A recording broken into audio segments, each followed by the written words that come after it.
So we are talking all about mindfulness and task management, aka to-do lists. Our to-do lists, just in general, in our society, our to-do lists are massive. We are constantly adding things. We're rarely taking things off.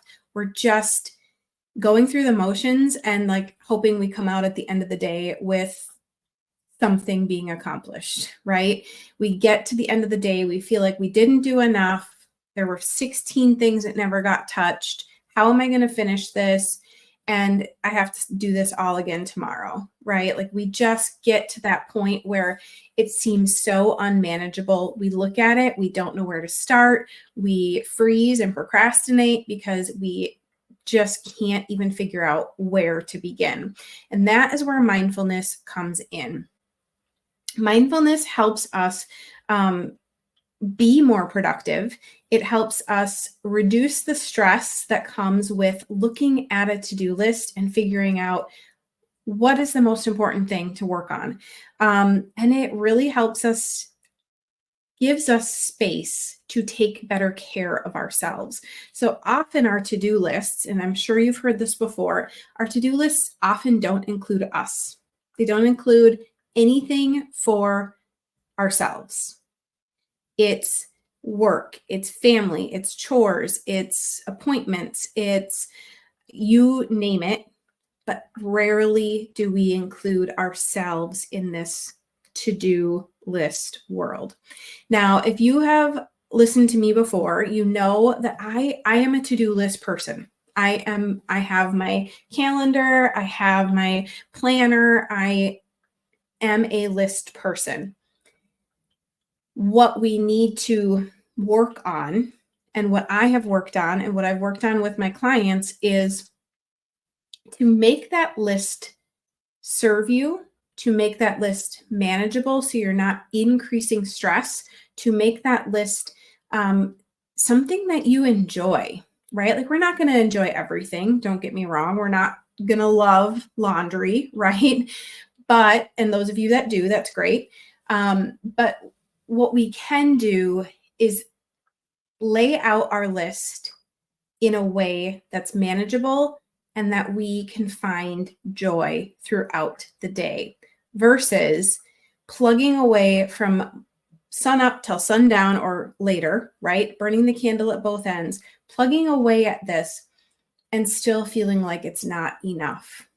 That is the goal with mindfulness, creating these lists so that they serve you, that they accomplish things so that you don't feel like you're never going to finish it. My goal is that you feel like you're more than enough, that you're more than capable.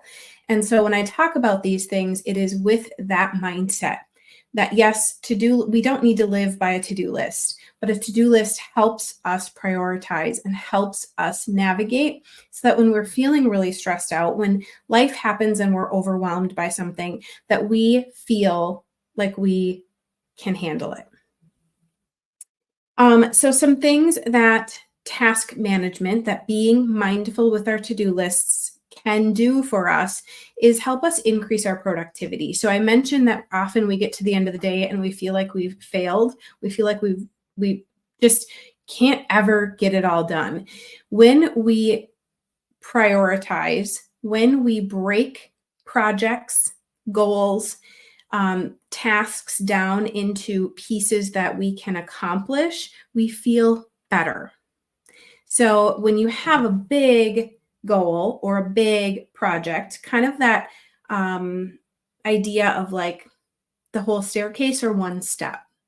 So when you have a big thing on your to-do list, often the brain diverts away from that because it feels like too much. It feels too hard. It feels too stressful to even begin. So if you can break that down into things that seem easier, that are easier to accomplish, it makes a huge difference.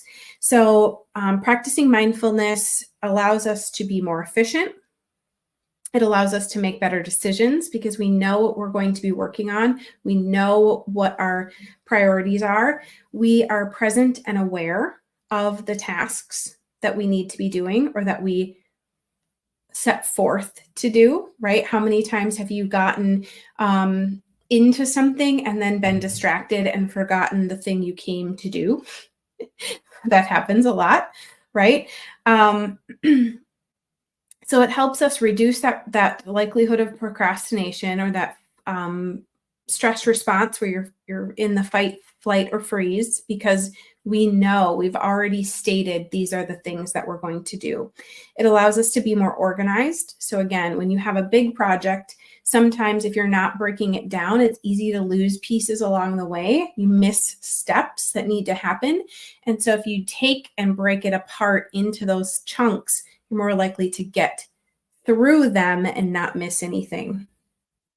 Um, the next thing that mindful task management can do for us is helping us with a work-life balance. And balance is a tricky word for me, because I feel like when we're giving energy and effort to one thing, we can't also be giving that equal energy and effort to something else usually. That is what causes burnout. That is what causes us to really just find ourselves so overwhelmed, find ourselves not able to do one more thing. If you've been in a position where you're like, if somebody asks me to do one more thing, I'm going to lose my mind, right? That is because we don't, it's so hard to create this balance between our work and our personal life and our hobbies and well, most people don't have hobbies because they're so stuck in the work and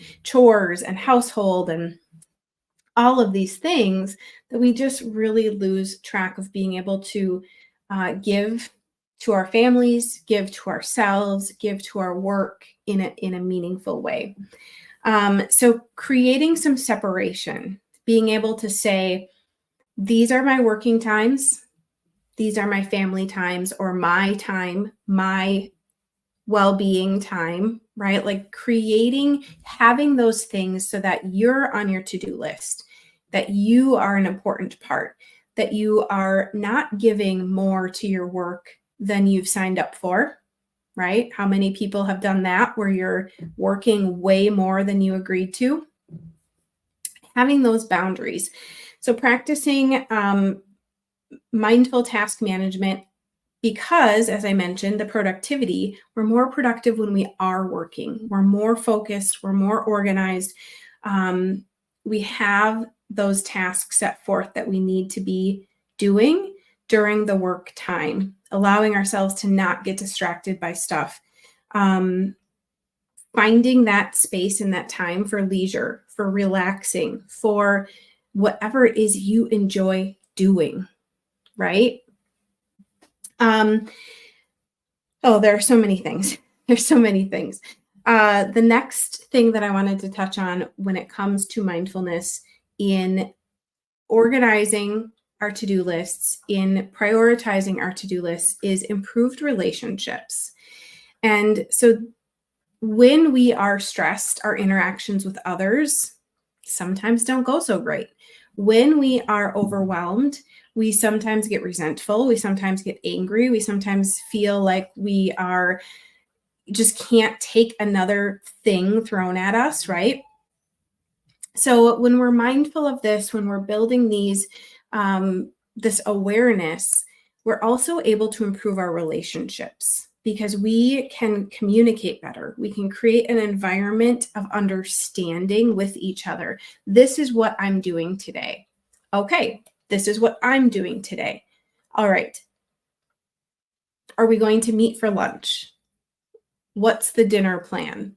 Right? These are things that we often get really stressed out about. We don't know who's handling what. We don't know who's responsible for what in the household, at work, whatever it might look like. And so if we can manage that communication better by knowing this is what I'm intending to do today, and then we can use that when we're having conversations. We can be more thoughtful of what we're saying, what we're doing, our actions towards people.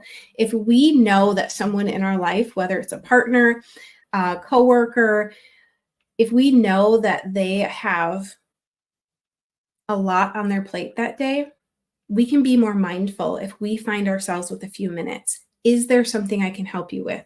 Is there something I can take off your plate? And that can be flipped. If we know that we have a lot to do, we can ask for help because we're having conversation, we're communicating, and we're, again, laying out there, this is what I need to get done. This is my intention for today. These are the projects I'm working on. These are the tasks that I want to get finished. So it really can help so many areas of our lives. Like in general, just across the board, mindfulness can be applied in countless ways. And I just wanted to share with you that really it can help us have some resilience when we're being challenged, because we will be challenged. It can help us handle those challenges and move through them instead of letting them hold us back or push us backwards in some cases. It helps us navigate these things that are often really, really, they feel hard. They feel really hard. It feels like a lot of weight for us to be carrying. So being more aware of your thought patterns, our emotional responses, allowing us to make conscious choices and decisions instead of rushing through them, helping us respond to that adversity, those things that come up along the way that we usually have no control over.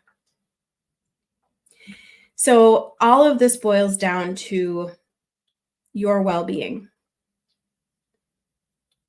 A lot of unexplained things, fatigue, headaches, pain, stem from stress. Like if you have been navigating something and there isn't a reason, a lot of times when we work through the amount of stuff we're carrying with us, everything changes. And that comes through that awareness of, how am I feeling? What's going on here? What can I change? So with all of that being said, that's a pretty good list of reasons why meditation and mindfulness can be helpful to you, right? Like anybody looking for any of that in their life. So keep in mind that mindfulness involves integrating awareness into your daily life, into each moment, and into how you handle your tasks, your to-do lists. So I'm excited for you to take this information, to take action, to unlock your potential, everything that's inside of you, and embrace what mindful task management can do in your life.